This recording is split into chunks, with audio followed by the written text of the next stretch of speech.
I want to tell you about the worst morning of my life. Not dramatically worst, just the kind of worst that happens so consistently you stop noticing it's happening. Alarm at 7, snooze at 7, snooze again at 7:09, phone in hand by 7:15, emails, news, notifications, someone's opinion about something I didn't ask about. Out of bed by 7:30 because I have to be, not because I'm ready. No breakfast or something grabbed and eaten standing up.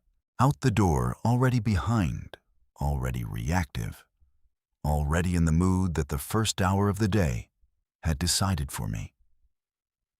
That was most mornings. Then I spent 30 days doing something different. Following the morning structure that most Japanese households maintain, not as a productivity experiment, not as a wellness challenge, but because I wanted to understand why Japanese mornings feel different from the inside. This is what I found, week by week, habit by habit, and what it actually does, not in theory, but in practice. The starting point. What Japanese mornings are built on. Before the specific practices, there's a philosophy underneath them that changes how each one works. Japanese morning culture operates on one premise that Western morning culture doesn't share. The morning belongs to you, not to your obligations, not to your phone, not to whoever sent something overnight that's waiting to be seen. The first hour of the day is the hour in which you become yourself before the world asks you to be something for it. This isn't a productivity strategy. It's a cultural understanding that a person who has had a morning, who has moved through their own space, in their own rhythm, on their own terms, arrives at the day as themselves, grounded, present, already there before the demands arrive. A person pulled immediately from sleep into obligation arrives as a reaction, already behind, already other people's. Every practice in a Japanese morning is built on that premise. Once you understand it, the practices make a different kind of sense. Week 1, the hardest week. The first thing I changed was the phone. Not dramatically, I didn't throw it across the room or download an app to lock it. I just moved it out of the bedroom the night before and bought a physical alarm clock. The first morning without the phone within reach was uncomfortable in a way I hadn't anticipated. The impulse to check it arrived before I was fully awake, a kind of reaching that happened before any conscious decision was made. That impulse told me something useful. The phone wasn't something I chose each morning. It was something I did before choosing was possible. The Japanese practice isn't specifically about phones. It predates them. It's about the distinction between the private self and the public self. Japanese morning culture treats the first hour as belonging to the private self, the person who lives inside the home, who hasn't yet taken on the role the outside world requires. Introducing the outside world, its news, its messages, its demands, before that private self has had its hour is, in Japanese thinking, a form of starting the day already behind. By day 4, without the phone first thing, the reaching impulse had quieted. By day 7, the morning felt longer, not because anything had changed about the time available, the same number of minutes, but because those minutes were filled with my own thoughts rather than other people's. The first week also introduced the windows. Opening the windows first thing, kenki, deliberate ventilation, is a practice I'd written about in the Morning Habits video without fully believing in. 30 seconds of actual cold air from the outside felt, the first time, like an overrated gesture. By the end of the first week, I understood it differently. The cold air is not the point. The interruption is the point. Opening a window requires standing up, walking across the room, doing something physical before any other decision is made. The body is vertical. The air has changed. Something has happened that isn't scrolling. The day begins with a physical act rather than a passive one. That's sequencing. Body before phone, action before consumption, turned out to matter more than I expected. Week 2. When the body started cooperating. The second week introduced water before coffee. Japanese morning practice begins with a glass of water, room temperature, sometimes warm, before anything else enters the body. The rationale is simple. 8 hours without water. The body is dehydrated before the day begins. Coffee, which follows for most Japanese adults, comes after the body has received what it actually needed first. I had been starting every morning with coffee for 15 years. The first morning of water first felt like a substitution, like getting the wrong thing when I'd asked for something specific. By day 10, it had reorganized. The coffee, when it came, felt different, like a choice rather than a requirement. The water had done something that I'd been outsourcing to caffeine, not waking me up, starting me.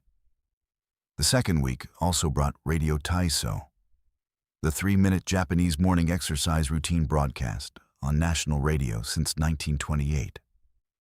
13 movements, every joint and muscle group, designed not to exhaust, but to prepare, to move the body through its full range before the day asks it to hold one position for hours. 3 minutes sounds negligible. It isn't. The movements are simple enough that attention goes to the body, rather than to executing the exercise correctly. 3 minutes of full attention on how the body feels, what's tight, what needs to loosen. A check-in before the day begins rather than at the end of it, when the damage is already done. By the end of week 2, the morning had a shape. Window, water, movement. 3 things before anything else. Taking less than 15 minutes combined, the shape changed what came after. Not dramatically, but consistently. The first hour felt inhabited rather than survived. Week 3, the harder practices. Week 3 introduced the 2 practices I'd been avoiding. The first was silence at breakfast. No podcast, no news, no background audio of any kind.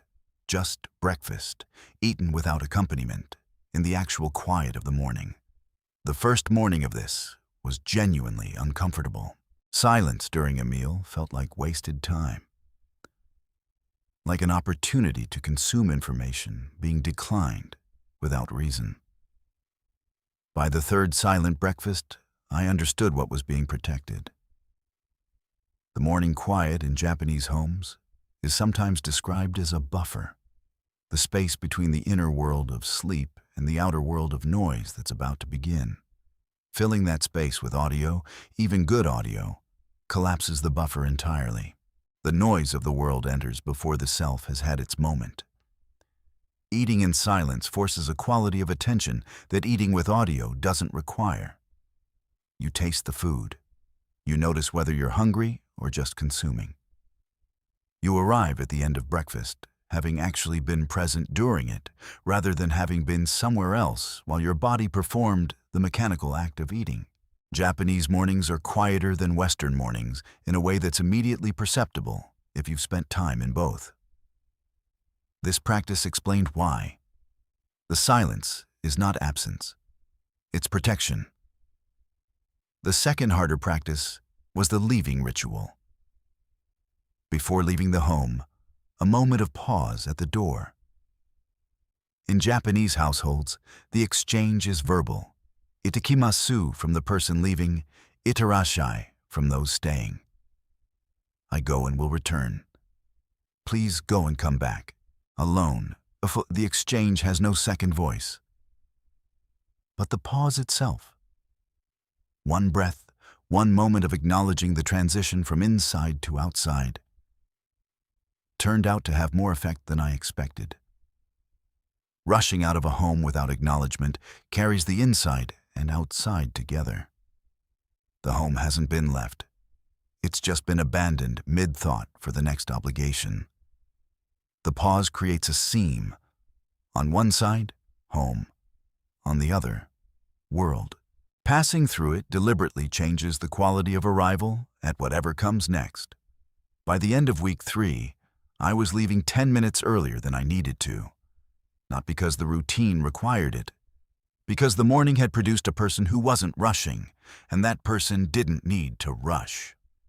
Week 4, what changed and what didn't. By week 4, the practices had stopped requiring decisions. This is the thing about Japanese morning culture that isn't visible from the outside. The practices aren't maintained through discipline. They're maintained because they've become the shape of the morning, the natural sequence of what happens between waking and leaving, in the same order every day, until variation feels strange rather than normal. Consistency in Japanese morning practice isn't about willpower. It's about rhythm. The circadian rhythm that governs sleep and waking responds to consistent timing in ways that make mornings progressively easier, rather than requiring the same effort indefinitely. After 30 days of waking at the same time, the body wakes before the alarm. Not because discipline has been mastered, because the biological clock has been told what time it is. What changed after 30 days was harder to measure than I expected. The mornings themselves were measurably better, earlier, calmer, more inhabited. The first hour felt like mine, rather than like the hour in which I caught up to a day that had already started without me. What surprised me was the evenings. Mornings with structure produced evenings with closure. The day had a beginning that felt intentional, and that intention carried forward, not always, not perfectly, but consistently enough to notice. Days that began with the phone felt reactive throughout. Days that began with the window and the water and the silence felt, even when difficult, like days I had participated in rather than been subject to. The Japanese understanding of morning as the foundation of the day turned out to be accurate in a way I could feel rather than just describe. The morning doesn't determine what happens, but it determines who meets what happens.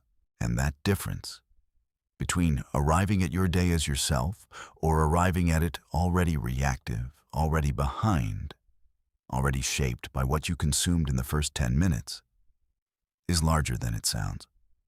What to actually do? You don't need 30 days to start. You need one morning and one change. Move the phone out of the bedroom tonight. Buy a physical alarm clock if you need one. They cost almost nothing. Tomorrow morning, the first thing you reach for won't be there. Notice what you reach for instead. Open a window, 30 seconds of outside air before anything else. Notice what it does to the quality of the first minutes. Drink water before coffee. One glass before anything else enters the body. Notice how different the coffee tastes when the body has already received what it needed. Eat breakfast in silence. Once, just once. Notice what you actually taste, what you actually think about, what the morning sounds like when you're listening to it rather than filling it. Pause at the door before you leave. One breath, one acknowledgement that you are leaving. Notice how different it feels to arrive somewhere when the departure was intentional. None of these require time you don't have. They require sequencing you haven't tried. Japan figured out a long time ago that the morning isn't about what you accomplish in it. It's about who you become in it. And who you become in it is who meets the rest of the day. That's it.